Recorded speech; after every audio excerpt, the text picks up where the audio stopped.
Have you ever had a feeling that something in your relationship just isn't right? Not necessarily one big moment, not always something you can clearly explain, but a pattern, a feeling of confusion, emotional exhaustion, or a quiet sense that you're not fully yourself anymore. And at the same time, you question it. You think, maybe I'm overreacting. Maybe every relationship is like this. Maybe I just need to try harder. If that sounds familiar, you're not alone. Because one of the hardest parts about recognizing a toxic relationship is that it doesn't always look toxic from the outside.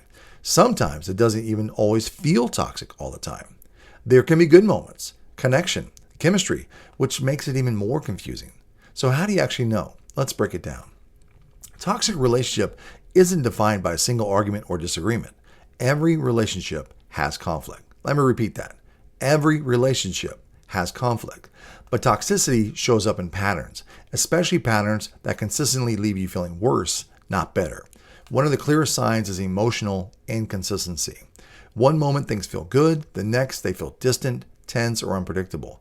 And over time, you find yourself constantly trying to adjust your own behavior to keep the relationship stable. You start thinking, if I say this differently, if I don't bring that up, if I just stay quiet, maybe things will be okay. That's not connection. That's walking on eggshells. Another major sign is how conflict is handled. In healthy relationships, conflict leads to understanding, even if it takes time.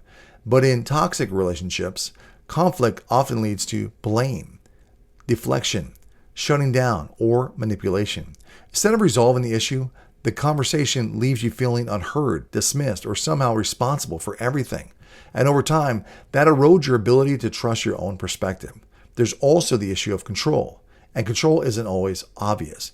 It can show up subtly, through guilt, through pressure, through making you feel like you're doing something wrong for having normal needs. You might feel like you have to explain yourself constantly.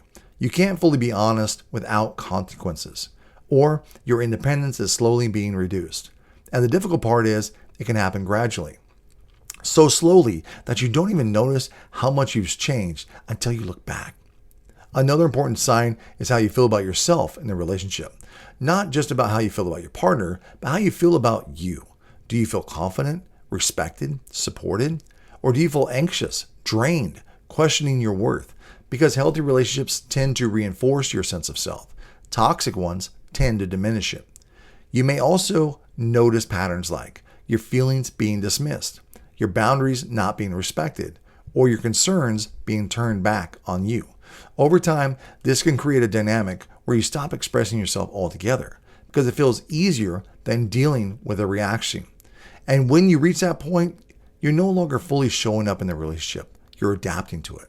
So why do people stay in toxic relationships? This is where it gets deeper. Sometimes it's hope. Hope that things will get back to how they were in the beginning. Hope that the other person will change. Sometimes it's emotional attachment, the bond that's been built even through ups and downs. And sometimes it's familiarity. If certain patterns feel familiar, even if they're unhealthy, they can feel normal. And what feels normal is often what we tolerate. But here's the truth. Just because something feels familiar doesn't mean it's healthy.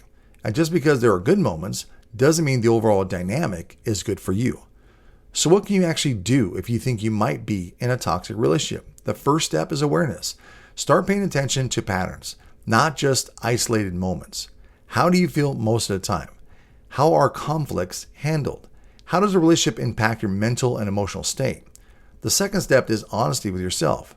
Not the version of a relationship you hope it becomes, but the version you're actually experiencing right now. The clarity is uncomfortable, but it is necessary. The third step is boundaries. And boundaries are not about controlling the other person. They're about protecting your emotional well-being. That might mean expressing what you need more clearly, or recognizing when your needs are consistently not being met. Another important step is support. Talk to someone you trust. Get an outside perspective. Because when you're inside the dynamic, it's easy to normalize things that aren't healthy. And finally, give yourself permission to prioritize your own well-being. You're not responsible for fixing someone else's behavior. You're responsible for how you respond to it. So here's your challenge. Take a step back and evaluate your relationship honestly, not based on potential, not based on history, but based on how it consistently makes you feel. Because the goal of a relationship isn't just to stay, It's to feel safe, respected, and supported while you're in it. And if that's missing, it's worth asking why. And more importantly, what you're willing to accept moving forward. I'm Phoenix, and if this episode resonated with you, share it with others on social media who might need to hear it. Mind and Motive Podcast. Change the way you love. We'll see you next time.